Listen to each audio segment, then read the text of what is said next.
नवंबर 23 का पेपर आने वाला है। बिल्कुल 2 तारीख को अपना अकाउंट्स का पेपर है। किस तरीके का रहेगा, कैसा रहेगा, थोड़ा सा मई 23 के हिसाब से जानने की कोशिश करते हैं। देखो, अगर हम पिछले कुछ ट्रेंड की बात करें ना, इवन मई 23 को भी अगर मैं इंक्लूड कर लूँ, तो आईसीआई क्या कर रहा है, एग्जाम को लेंथी बनाता जा रहा है। मई 23 का पेपर जो मैंने यहाँ सामने लगा रखा है ये 100 नंबर का 3 घंटे का पेपर था। बट बच्चों का फीडबैक आया कि सर कम से कम 4 घंटे चाहिए थे इस पेपर को पूरा करने के लिए। आईसीआई ने इतना लेंथी पेपर बना रखा था। तो नवंबर 23 में भी ऐसी ही एक्सपेक्टेशन आपको होनी चाहिए। क्यों?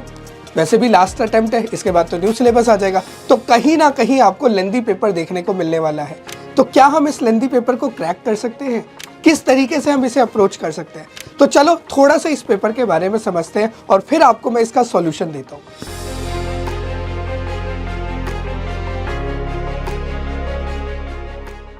देखो, अगर आप इस पेपर को ध्यान से देखो, मान ली मैंने बात की ये पेपर 4 घंटे में होने वाला था, बट इसके अंदर 2 ऐसी चीजें थी, अगर आपने ध्यान दे दी होती तो आप आराम से पेपर को बना जाते। पूरा नहीं बना पाते बट 90-95% तक आराम से अटेम्प्ट कर जाते। मालूम है क्या? पहला क्वेश्चन और आखिरी क्वेश्चन। जी हाँ, पहला क्वेश्चन ये देखो। ये पहला क्वेश्चन में अपने पास 4 पार्ट होते हैं जो छोटे छोटे पार्ट होते हैं। अगर आप इन्हें ध्यान से बना लो, जैसे ये क्या है, ग्रांट का क्वेश्चन है आपके सामने, बहुत सिंपल है। AS12 का सेम वे में AS16 का ये क्वेश्चन आपको दे रखा है, बोरिंग कॉस्ट को कैलकुलेट करने का। बहुत सिंपल है दोस्त, पहला क्वेश्चन और सेम तरीके से आखिरी क्वेश्चन। ऑलमोस्ट 36 मार्क्स का ऐसा पेपर है जो आपको मात्र आधे घंटे से 35 मिनट लगने वाला था सॉल्व करने के लिए। अगर आपने पहले इसे अटेम्प्ट कर लिया होता तो आप आराम से 90% तक इस पेपर को अटेम्प्ट कर जाते। तो आपको भी ये चीज ध्यान रखनी है कि जो पहले छोटा पार्ट है उसको क्रॉस करना है। बट ऐसा नहीं है कि ये छोटे पार्ट जिसमें एएस आते हैं और मल्टीपल छोटे चैप्टर आते हैं ऐसे ही बन जाएंगे। इनके लिए आपको इनकी बहुत सारी प्रैक्टिस करनी पड़ेगी और बहुत रिविजन्स करने पड़ेंगे। एएस के तो आपके ऑन टिप्स होने चाहिए कि अगर मैं AS 12 की बात करूं, ग्रांट की बात करूं, तो ग्रांट क्या है, कैसे रिकॉग्निशन होगा, एसेट की ग्रांट के लिए क्या करना है, इनकम की ग्रांट के लिए क्या करना है, प्रमोटर कंट्रीब्यूशन के लिए क्या करना है। सेम वे में अगर AS16 है, बोरोइंग कॉस्ट है, तो स्पेसिफिक बोरोइंग का क्या होगा, जनरल बोरोइंग का क्या होगा। ऑन टिप्स, फिंगर टिप्स पे आपको याद होने चाहिए, तभी आप इन क्वेश्चन को जल्दी से और अच्छे तरीके से अटेम्प्ट कर पाओगे।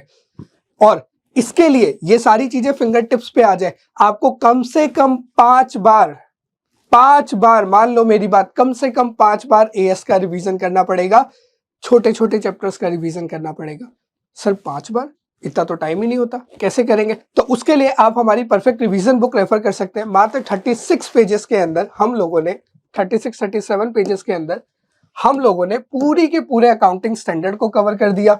इवन मैं आपको बताऊं, इस बार तो हमने एक और चीज अपडेट कर दी, हमने हर चैप्टर के अंदर जो इंपॉर्टेंट क्वेश्चंस बनते हैं based on previous attempts, last के 5 अटेम्प्ट्स पूरे एनालाइज किए गए हैं।